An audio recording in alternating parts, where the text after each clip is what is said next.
අම්මා, ආච්චි, නංගි, අක්කා, දුව, බිරිඳ මේ හැමෝම හැම වෙලාවෙම ඔයාට හොඳම පෝෂණය දෙන්න උත්සාහ කරනවනේ.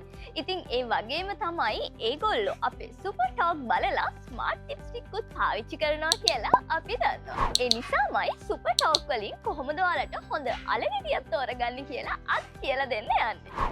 මුලින්ම ගත්තොත් එහෙම මේ අලගෙඩියක් අතට ගත්තාම අලගෙඩිය හොඳට ඝනව තියෙනවා නම් මේ විදිහට එබෙන්නේ නැත්නම් ඒක හොඳ අලගෙඩියක්. ඒ වගේම තමයි අලගෙඩිය හොඳටම වියලි බවක් තියෙන්න ඕනේ. මේ තෙත ගතිය නැති ඒවා තමයි හොඳ අල කියලා කියන්නේ. ඒ වගේම තමයි මෙන්න මේ වගේ අලගෙඩියක් ගත්තොත් මේ අලගෙඩිය බලන්න කිසිම අඳුරු ලප පැල්ලම් මුකුත්ම නැහැ. පොඩ්ඩක්වත් අඳුරු වෙලත් නැහැ. හරිම පැහැදිලි. තෙත ගතියක් නැහැ. හොඳට වියලි. ඒ වගේම තමයි මෙන්න මේ විදිහට ඔබල බලද්දී එබෙන්නේ නැහැ. හරිම ඝන. ඉතින් මේ වගේ අල තමයි හොඳම අල කියලා කියන්නේ. විශේෂයෙන්ම ඔයාලට මතක් කරන්න ඕනේ දැන් අපි සමහර කඩවල් වලට යද්දි හරි පොලේ හරි අල දැක්කහම ඔයාලා දැකලා තියෙනවද කොළ පාට අල? එහෙම නැත්නම් පොඩි පොඩි අංකුර ඇවිල්ලා තියෙනවා. අන්න ඒ අල නම් කවදාවත්ම පරිභෝජනයට ගන්න එපා. ඒකට හේතුව කියනවා නම් ටික කාලයක් යද්දී මේ අල පරෝහණය වෙන්න පටන් ගන්නවා. එතකොට සොලනින් කියන රසායනය නිපදවනවත් එක්කම මේ අලවල අංකුර හට ගන්නවා.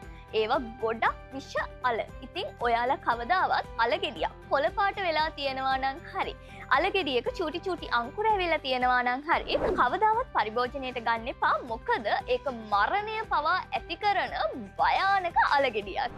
ගෘහණියෝ ගොඩක් වෙලාවට කරන වැරැද්දක් තමයි මේ අල කල් තියාගන්න පුළුවන් ද්‍රව්‍යයක් කියලා හිතලා ගොඩක් ගෙදර අරන් යන එක. ඉතින් මං ඔයාට මතක් කරනවා අල කියන්නේ කල් තියාගන්න පුළුවන් ද්‍රව්‍යයක් නෙමෙයි. ඔයාට පුළුවන් අල සතියකට විතරක් හරියන්න අරගෙන යන්න. ගොඩක් වෙලාවට මේ අලගෙඩියක සුදු පාට පුල්ලි පුල්ලි හටගන්නේ ඒ වගේම තමයි කොළ පාට වෙන්නේ. ඒ විදිහට ගෙදර අරගෙන ගිහිල්ලා පරණ වුණාම. ඉතින් මේ පරණ වෙච්ච අල කවදාවත් පරිභෝජනයට ගන්න එපා. ඒවා මාරාන්තික විෂ ඇති කරනවා. ඒ වගේම තමයි ඔයාට මතක් කරන්න ඕන සමහර වෙලාවට අලගෙඩිය පොඩ්ඩක් හරි paludu වෙලා තියෙනවා නම් ඒ කොටස කපලා ඉවත් කළා වල කෑම හදනවනේ. කවදාවත් ඒ වැඩේ කරන්නත් එපා. මොකද අල කියලා කියන්නේ පුදුමාකාර ඉක්මනට ඔයාලට ලෙඩ රෝග ඇති කරන්න පුළුවන් ආහාරයක්.